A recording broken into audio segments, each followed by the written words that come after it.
the medication that I was on at the time, the advice that I had was that it would have been safer not to be on my medication whilst pregnant or breastfeeding.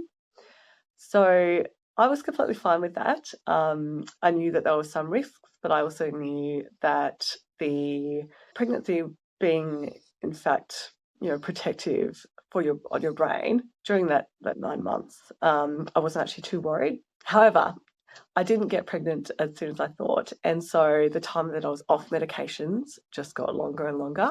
It's really interesting because when I think back, it's the last thing that I remember when I think back to pregnancy. The whole experience of IVF was that period being off medications.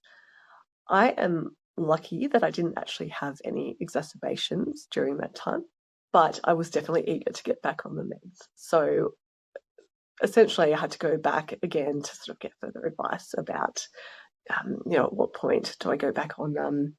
And I even thought about how long do I even want to keep trying, if it took years and years.